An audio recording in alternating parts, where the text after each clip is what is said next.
Hey, what's up, Pathway Student Ministries? Welcome to week 2 of Pray, Pursue, Persuade. This week we have Pursue with Love, week 2 with Ben and Sam. We're so glad you're here with us. Welcome, Sam. Yeah, thank you. How you doing? I'm good. Yeah? I actually slept well last night. Nice. That's a big deal. Yeah, so I'm actually doing good today. Sweet. Yeah. Well, hey, should we jump into it? I think we should. Yeah? I mean, it'd probably be a good thing. It probably would, yes. So as we talk about pursue with love, the idea behind pursuing with love is really talking about those people that believe different than us. They don't really believe what we believe, Mm-hmm. and it can kind of be a little awkward. Yeah. So, it's awkward, but like, how do we deal with that? How do we deal with this awkwardness? Yeah. I mean, that's a good question because we have to. Yeah. I mean, right? We can't just like, oh well, it's awkward. I'll see you later. Yeah. Like, there'd be a lot of things that I probably wouldn't be involved. Oh, yeah. Just completely Yeah. went the other way with the awkwardness. It's true. Yeah. It's true. Yeah. So when we really think about how do we engage these relationships, these people who are different than us, it's filled with a lot of tension. These interactions, these ideas, these thoughts are filled with a lot of tension. And when we talk about tension is really that mental or emotional strain that just like it puts a strain on the relationship. It's like this tangible thing that you can feel when like you're at odds with someone, right? It could be something as simple as you're a Steelers fan and I'm a Patriots fan. Yeah. And there's that awkward tension of like, you no longer see me as Ben. Now you see me as like, wait, you like the Patriots? I don't know if we can be friends anymore. One of those guys, yeah. Yeah. So you like feel that tension. Yes. Right? But it's not just with that. It could be with anything, right? Or it could be, this is one we actually agree on. So there's not a tension here. There's no tension on but this. Country music. Yeah. So any of you right? watching country So right now, if you like country music and we said the word country music, a wall kind of went up a little bit. You're like, okay, wait, what are they going to say about country music? I don't like it. No, not right? at all. I'm just going to be honest, and I'm sorry if that creates some tension between us. It cannot be found but, on any of my playlists. Yes. I mean, it all sounds the same. It's always about, like, a breakup or a dog. Sometimes you're not sure, wait, are they talking about their dog or their girlfriend? And it's weird. Every once in a while, there's a green tractor. Yeah, or a truck. It's That's either true. a truck, a dog, or a girl. Yeah. Or if it's a girl singing, it's a boy or whatever. Yeah, Usually you a just switch breakup. gender. Yeah. So anyway, country music, like there's this tension here. I don't really like it. And if you like it, that just created a tension between us.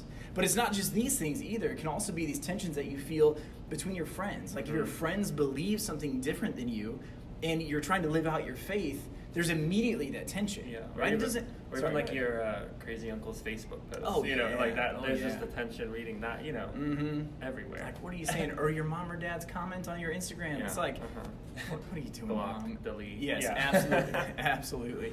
But you can feel it at the lunch table when somebody is doing something that you're like, oh man, I really don't want to go along with this, but I have to make a decision in this moment. Am I going to choose to step into that tension and like follow my faith, or am I going to care more in that immediate moment about having those friends and not losing those friends than I am like, oh God will forgive me later, right? We start to rationalize, and this tension tends to push us away from the long view.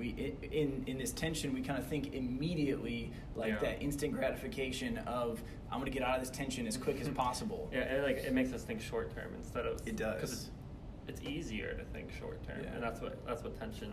Yeah, that's what it does. Absolutely it makes it easier for us to think short term, which the short term majority of the time probably isn't really the best decision. Yeah. But we still have to think about those short term. We still have to, yeah, that's absolutely true. Yeah. So we're gonna jump into one of our Bible verses that go along with one of We are, yeah, because really when we think about this tension, we have to do something with it. We have to kind of lean into it, and it kind of brings us back to our title of Pursue with Love.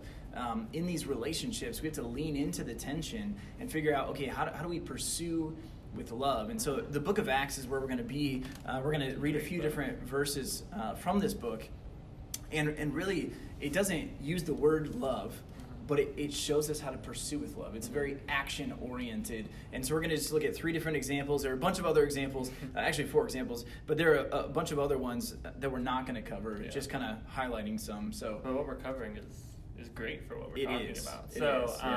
First verse we're going to look at is Acts chapter 4, verses 34 through 35. which says that there were no needy persons among them, for from time to time those who owned land or houses sold them, brought the money from the sales, and put it at the apostles' feet, and it was distributed to anyone who had need. So already right there, people are going as far as to sell their house. I mean, that's pretty significant. That is a significant right? They're selling their move. personal stuff, and not just like, I'm going to sell my old shoes that are kind of smelly and I don't use anymore. Yeah, the place where they sleep, live, daily life happens. They're selling that to impact others, to help others. So that they, so that like it said, there weren't needy among them, because they were doing these things of love.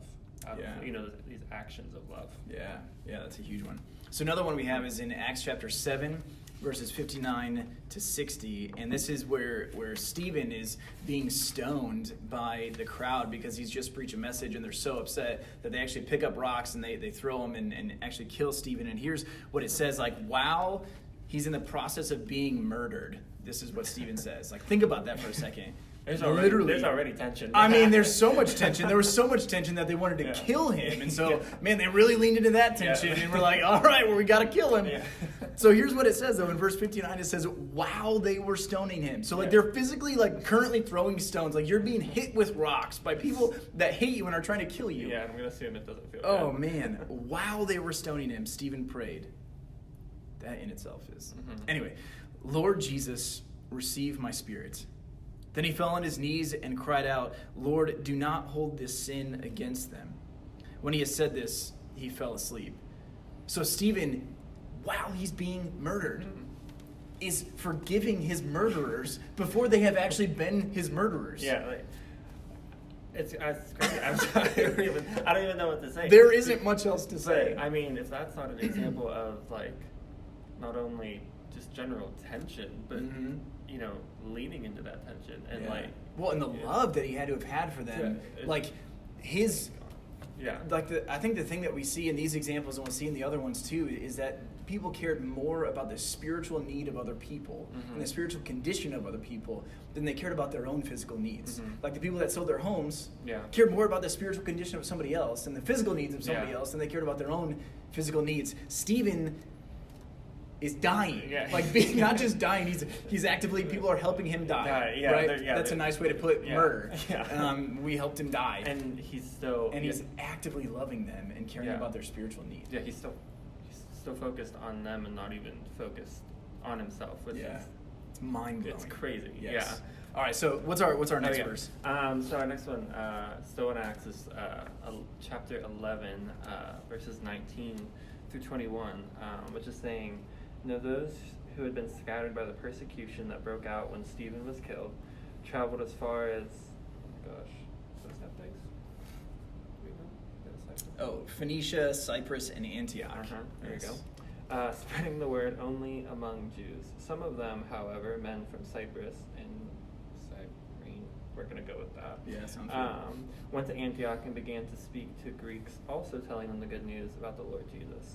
The Lord's hand was with them, and a great number of people believed and turned to the Lord. Just another crazy example. Stoning of Stephen is happening. And there's the persecution happening. So they're running and they're being persecuted for what they're sharing. So they could easily hide. Hide. Wherever they could run. I mean, they did run, but like, while they were running, they didn't, stop sharing. They kept spreading it, and they went beyond their people group, to share with the Greeks, and make, and like we were saying, care about their spiritual health and well-being. So it's just, these examples keep building upon each other of how important it is to focus outwardly, I guess, on others than to focus inwardly on ourselves. Though we should still care about our spiritual health, absolutely. Not totally pursue out, but and not totally write off your own physical health either. It's still important, but to realize that we are spiritual bodies, right? And the spiritual condition of other people is so important that we need to be thinking about these kinds of things.